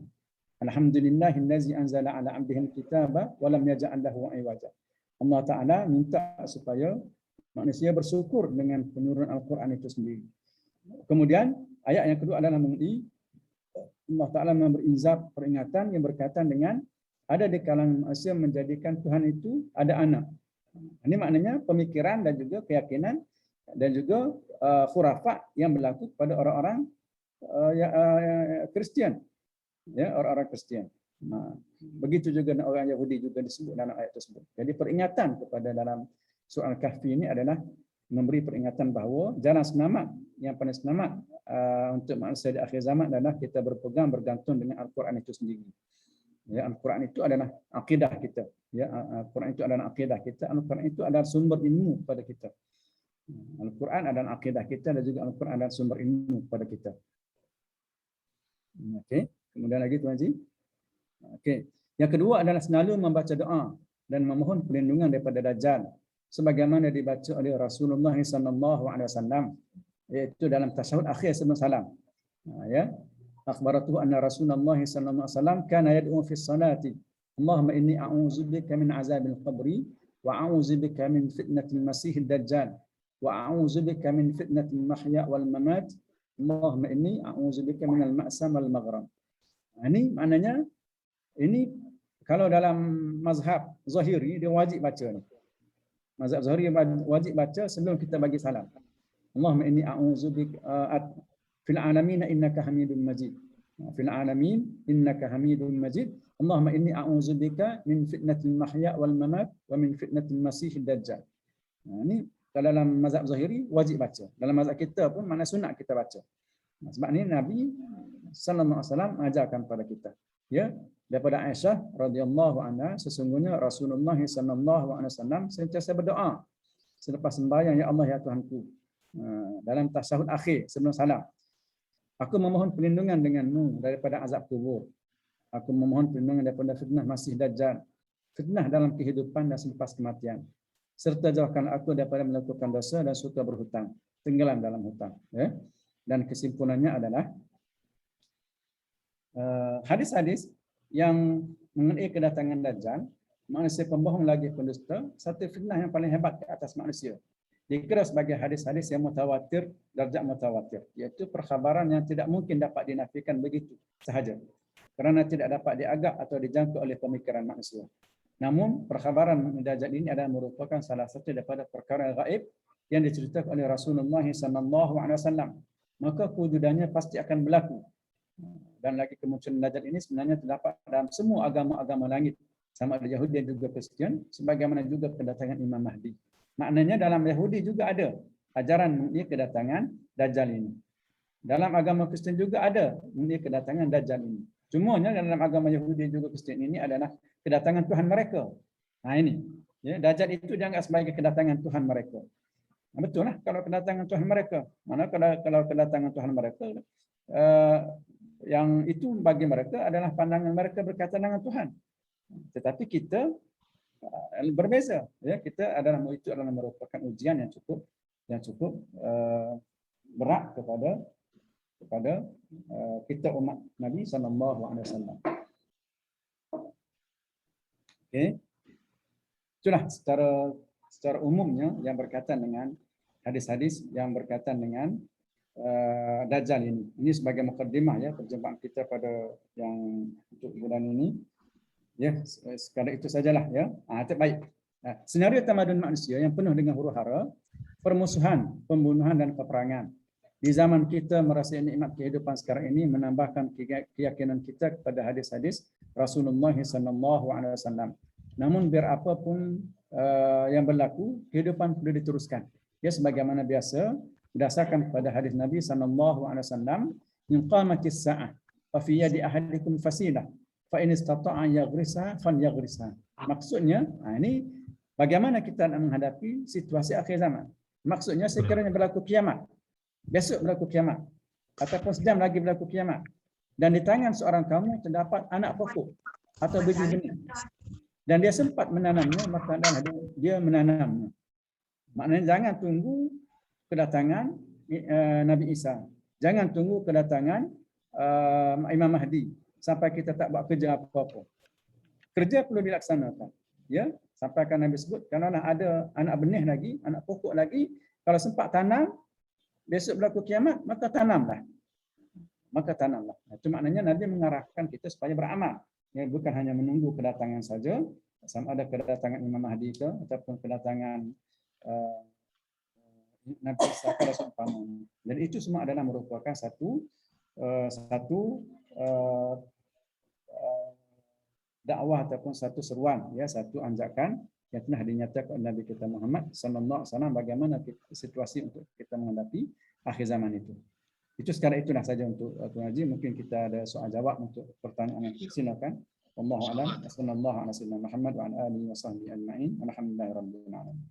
Terima kasih Profesor Madya Tuan Dr. Haji Nik Yusri atas penerangan mengenai kemunculan Dajjal di akhir zaman nanti. Dan mungkin tabiat awal manusia akhir zaman ni pun dah ada yang merupa Dajjal, Prof, kan? Ya. Jadi kita buka soalan pada sahabat-sahabat. Ya, sila. Selamat datang Prof Ahmad Tahlal pun ada ni. Tok Imam saya pun ada ni, Zaini Awang. Tuan Haji Zakaria, Tuan Haji Yusuf ada soalan? Boleh kemukakan? Ada soalan? Belum lagi Tuan. Ikram ada soalan mengenai Dajjal ni? Tuan Haji Ramli? Cuma saya mungkin sebelum orang lain berfikir soalan, saya tanya dulu soalan Prof. Ya, sila. Mengenai kita membaca surah Al-Kahfi ni. Ya. Jadi maknanya masa kita perlu memahami memahami ayat-ayat surah Al-Kahfi itulah. Ya. Dan menghayati itu maksud saya. Penghayatan. Betul, Tuan Haji. Sebab Bukan setakat baca je lah. bukan setakat baca saja. Quran itu dia ada 4 ataupun 3 tahap. Yang pertamanya membaca. Kita kena yakinlah walaupun kita membaca tapi dari sudut pahalanya tak boleh. Walaupun kita tak faham ke ataupun kita faham dari sudut pahalanya tak boleh. Tetap boleh pahalanya. Yang pertamanya kita baca. Yang keduanya adalah kita tadabbur. Betul kita memahami Quran itu sendiri. Quran itu adalah merupakan panduan dan juga hidayah kepada kita. Jadi kalau kita tidak memahaminya, tentunya dia tidak akan dapat memberi hidayah kepada kita. Dia juga akidah kita, akidah kepercayaan kita kepada Allah Subhanahu Wa Taala dan seumpamanya. Jadi tadabbur itu kita baca, kita faham dan juga kita memahami, kita beramal. Yang tiga adalah kita beramal. Maknanya itu adalah direct dia ataupun tadabbur ataupun kita memahami ayat Al-Quran itu sendiri. Dalam Al-Quran itu dalam surah Al-Kahfi itu ayat pertamanya adalah alhamdulillahillazi anzala ala 'abdihil kitaba wa lam yaj'al lahu 'iwaja. Allah Taala sendiri yang mengatakan alhamdulillah kerana telah menurunkan kitab kepada hamba-Nya. Maknanya bila Allah Taala turunkan kitab kepada hamba-Nya, kepada Nabi kita Muhammad sallallahu alaihi wasallam, ini bukan satu perkara yang kecil. Ini bukan satu perkara yang kecil. Bagaimana kita nak fikirkan Allah Taala mengutuskan Nabi dan juga menurunkan Quran itu satu perkara kecil bagi manusia. Tak boleh kita fikirkan begitu. Bila Allah Taala utuskan Nabi, menurunkan Al-Quran, itu satu perkara cukup besar. Maknanya Nabi itu perkara yang cukup besar, begitu agung bagi manusia. Quran juga merupakan satu perkara cukup besar dan juga cukup agung bagi manusia. Jadi untuk panduan kehidupan kita, dua ini sajalah. Nabi yang meninggalkan sunnahnya, hadis-hadisnya, sunnahnya, dan juga Quran. Quran ini boleh kita baca sebagai panduan. Ya, sebab itu dalam ayat pertama lagi Allah Taala menjelaskan alhamdulillah. Allah Taala sendiri yang menyebut alhamdulillah. Segala puji bagi Allah yang menurunkan kepada hamba-Nya kepada Nabi Muhammad Alkitab. Maknanya dua perkara disebutkan di sini. Yang pertamanya adalah Allah Taala turunkan Quran dan juga kepada hamba-Nya. Hamba-Nya adalah Nabi sallallahu alaihi wasallam.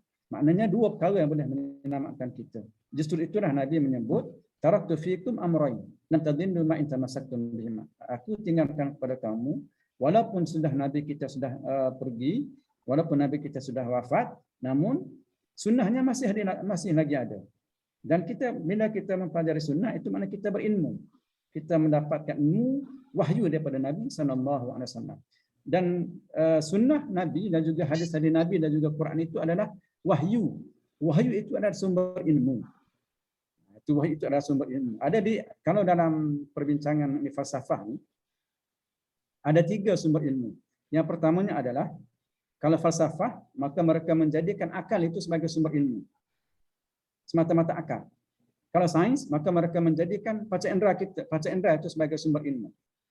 dengan melihat sama ada mikroskop atau teleskop ke, namun walaupun dengan menggunakan perantaraan teleskop atau mikroskop, kita masih lagi menggunakan panca indera mata kita untuk melihat. Jadi bagi sains mereka melihat panca indera itu adalah sebagai sumber ilmu. Tapi mereka tidak mengakui bahawa wahyu itu sebagai sumber ilmu. Dan itulah kelebihannya kita. Kita menjadikan wahyu itu sebagai sumber ilmu. Banyak perkara yang hilang daripada manusia apabila kita tidak menjadikan wahyu itu sebagai sumber ilmu. Dan ini adalah jelas kepada kita bahawa banyak perkara yang hilang daripada manusia ini bila manusia tidak menjadikan wahyu itu sebagai sumber ilmu. Nah, justru itulah dalam ayat yang pertama lagi Allah Ta'ala jelaskan dalam surah Al-Kahfi itu, Quran dan juga Nabi itu sebagai sumber ilmu.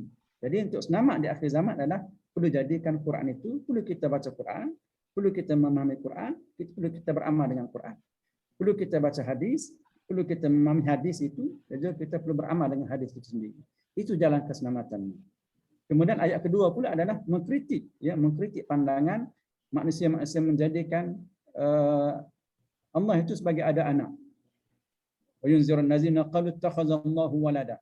Ayat kedua itu. Maknanya mengkritik pandangan dan juga pemikiran yang semata-mata yang tidak berdasarkan pada realiti.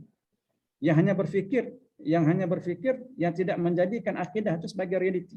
Bagaimana boleh mereka menganggap bahawa Allah Ta'ala itu ada anak, walau Allah Ta'ala sendiri menafikan. Nah, justru itulah makna Allah, qul huwallahu ahad, Allahus samad, lam yalid wa lam yulad wa lam yakul lahu kufuwan ahad. Itu jelas. Allahu la ilaha illa huwal hayyul qayyum. Jadi konsep Allah Ta'ala itu dalam agama kita, dalam ajaran Islam itu cukup jelas. Menolak, menafikan Allah Ta'ala itu ada anak dan seumpamanya. Jadi itu adalah akidah itu kita ambil daripada Quran dan juga sunnah sendiri. Wallahu a'lam. Terima kasih, Doktor. Ada sahabat-sahabat yang nak bertanya? Okey, Tuan Haji Ramli. Okey, sila. Alhamdulillah.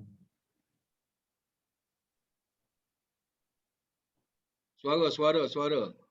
Tak dengar. Kuatkan sikit. Tak dengar. Tak dengar.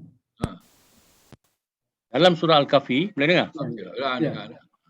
Dalam surah Al-Kahfi dia ada sebut pasal Ya'juj dan Ma'juj ya.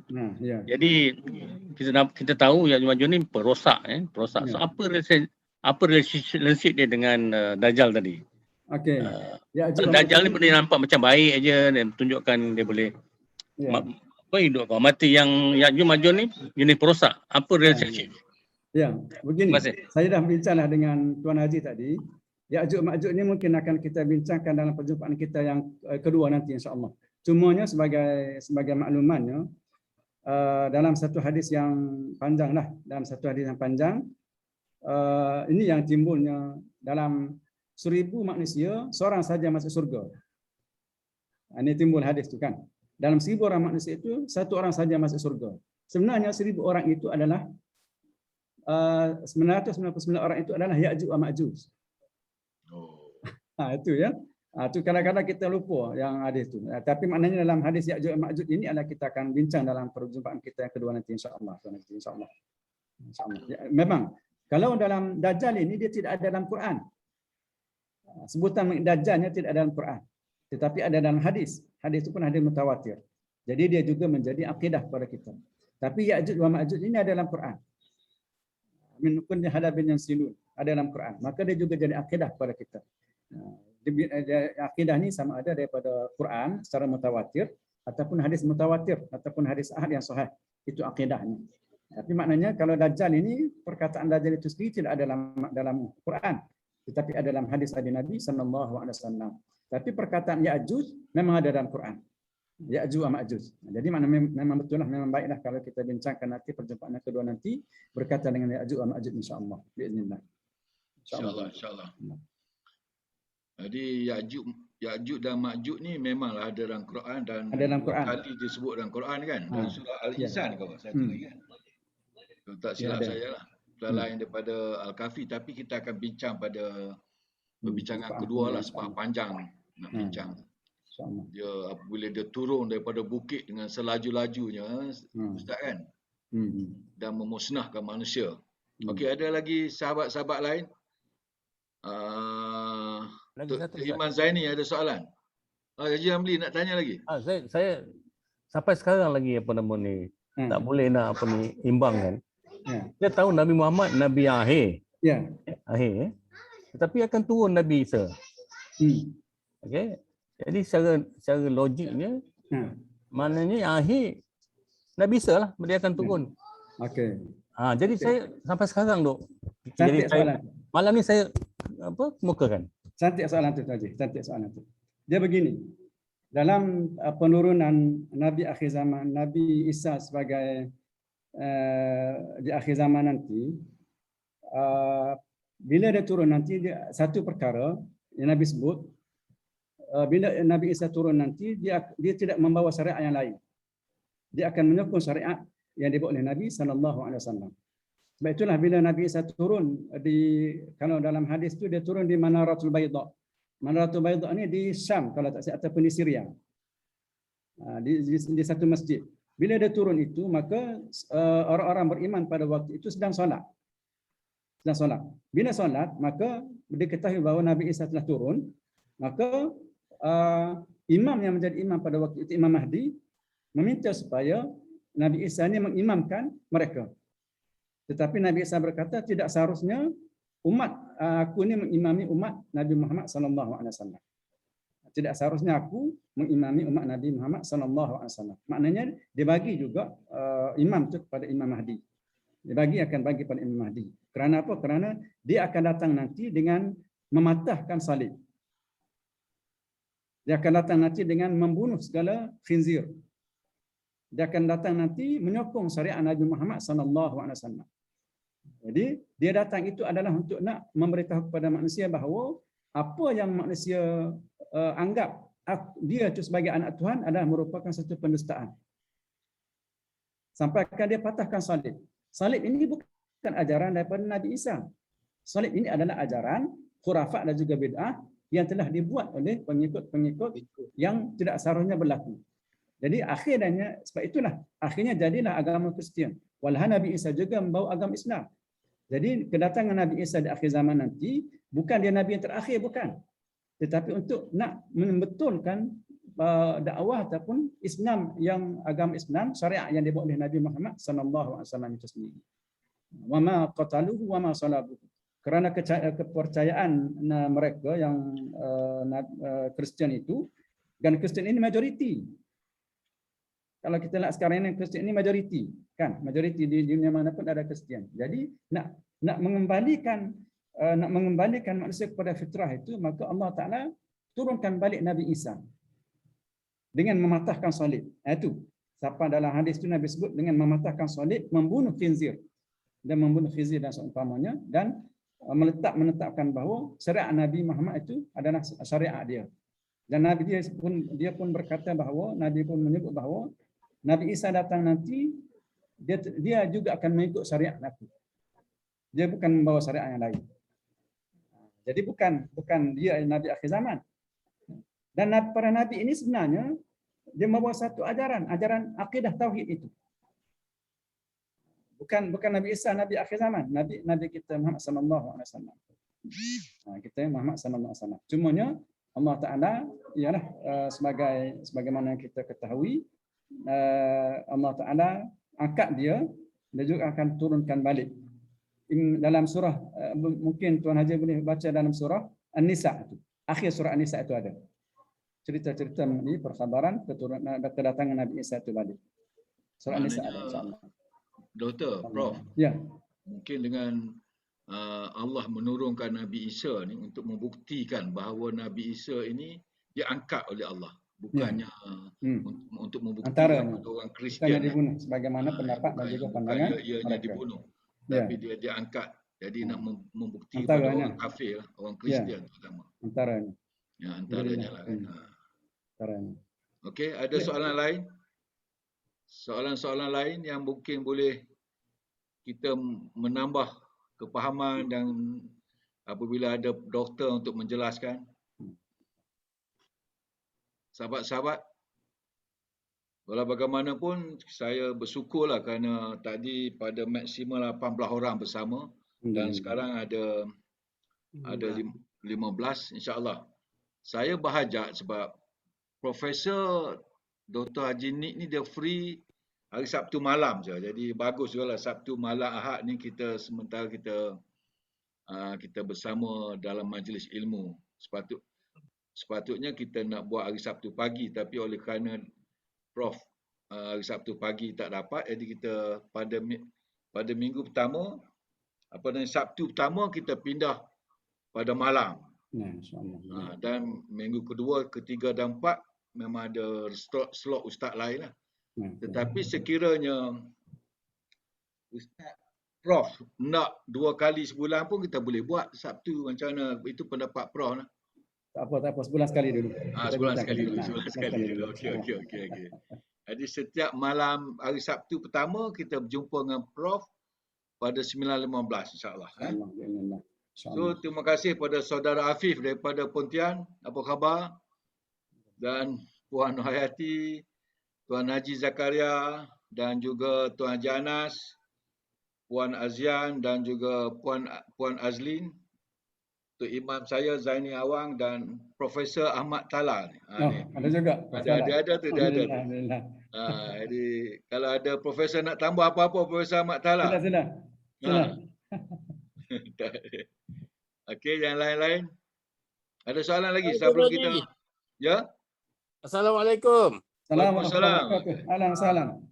Ada nak tambah apa, cuma saya tak boleh buka kamera duduk dengan bawa kereta ni. Okey. Alhamdulillah. Saja. Terima kasih banyak-banyak kepada Prof ni kerana sudi menyahut hajat kita semua. Ya, insya-Allah. Terima kasih banyak. Terima kasih Prof. InsyaAllah. Okey. Jadi Prof Talal ni kita ada setiap hari Jumaat pagi kelas bahasa Arab dengan Prof Ahmad Talal. Alhamdulillah. Jadi semua ni yang berdaftar dengan Prof Ahmad Talal juga ni, semua ni. Cuma Tuan Haji Zaini Awang belum daftar lagi ni. Okey, insya-Allah ada yang lain insya-Allah. Kalau ada nak tanya ke, nak bagi pandangan ke. Kalau tidak Satu. Okey. Apa yang Ustaz atau Prof sebut tadi, ada satu video yang saya cuba recall, sebelum COVID dulu viral. Video bahawa pihak Yahudi pun ada buat kajian macam kita belajar sekarang lah.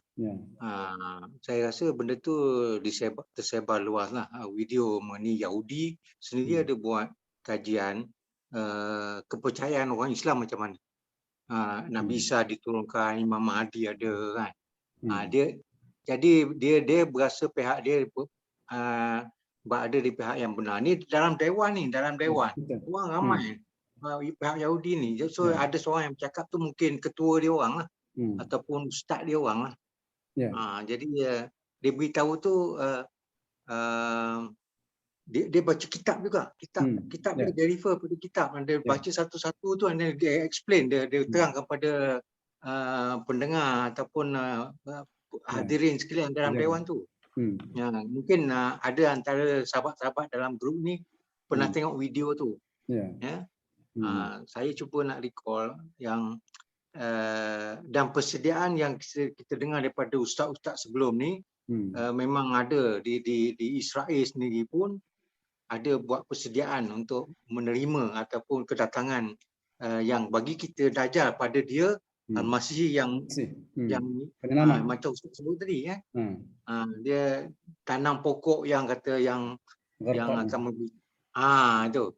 Itu memang ada pernah disebut dalam ceramah-ceramah ustaz di surau-surau lah. Jadi saya cuba nak recall yang video tu memang ada tersebar di kalangan kita di negara kita lah. Apa yang ustaz sebut tu maknanya opposite. Yang kita ni macam kalau kata Dajjal, yang api tu bagi kita adalah air yang baik.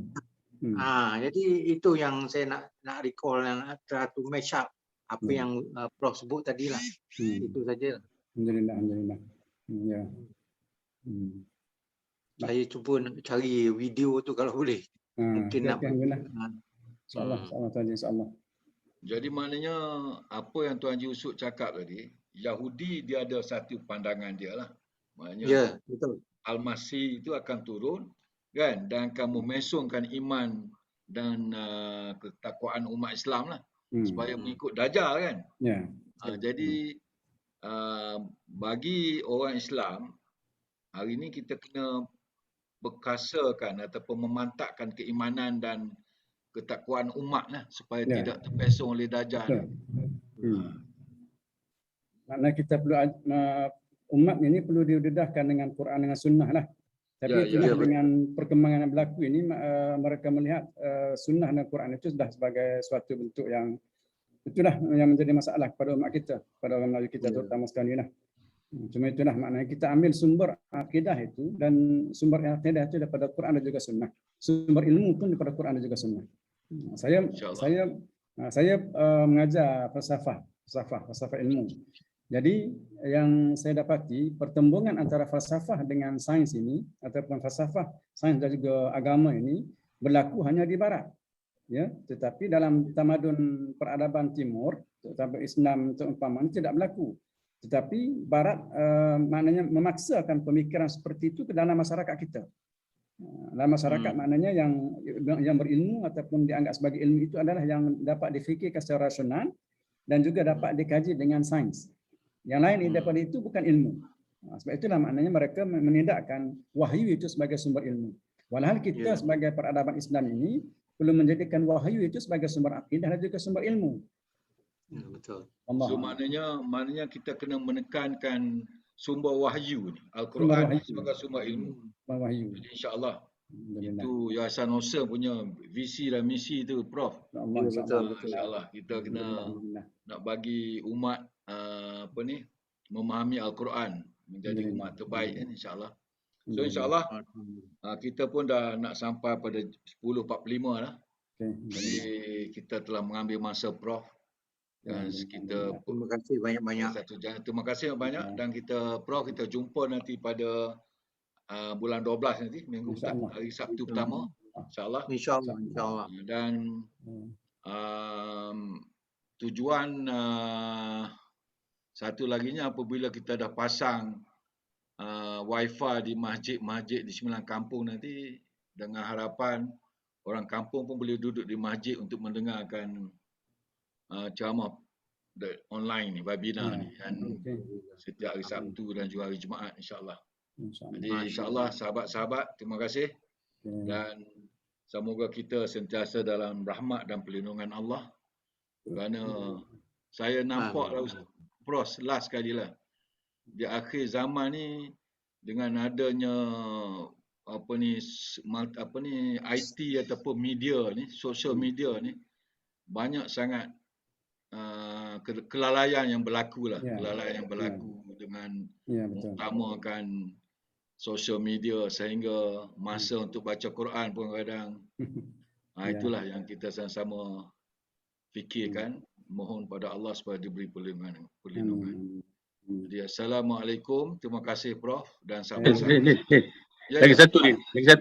Ini yang terkini. Okey, daripada Raja Saudi. Dia pembelagaan dia dah tak nak pakai dah hadis, dia pakai Quran saja. Ini ini yang latest Saudi. Saudi ya. Saudi. Apa komen Prof?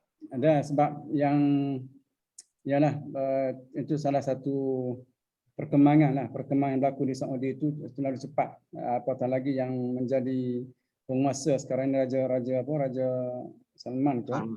Anak dia tu. Anak dia itulah ialah kalau kita lihat dengan kemodenan yang dia bawa apa semua itu semua bentuk-bentuk fitnah lah, ya, bentuk-bentuk fitnah di zaman yang berlaku.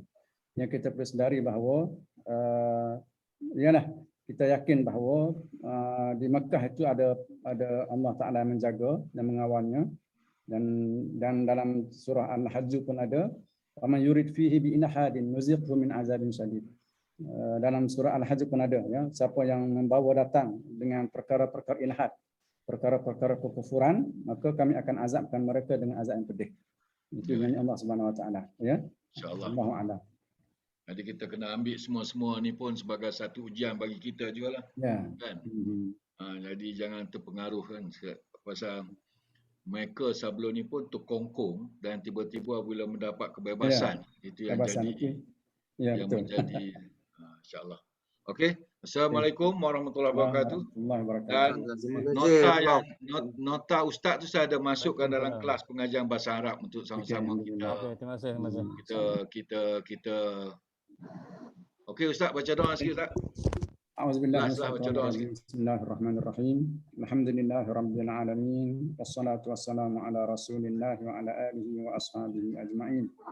اللهم اجعل جمعنا هذا جمعا مرحوما وتفرقنا من بعده تفرقا معصوما ولا تجعل فينا ولا حوالينا ولا معنا شقيا ولا محروما ربنا هب لنا من ازواجنا وذرياتنا قرة اعين واجعلنا للمتقين اماما ربنا هب لنا من لدنك رحمة وهيئ لنا من امرنا رشدا ربنا آتنا في الدنيا حسنة وفي الآخرة حسنة وقنا عذاب النار وصلى الله على سيدنا محمد وعلى آله وصحبه أجمعين والحمد لله رب العالمين. Assalamualaikum warahmatullahi wabarakatuh. Terima kasih Ustaz. Kita jumpa lagi pada hari Sabtu petang.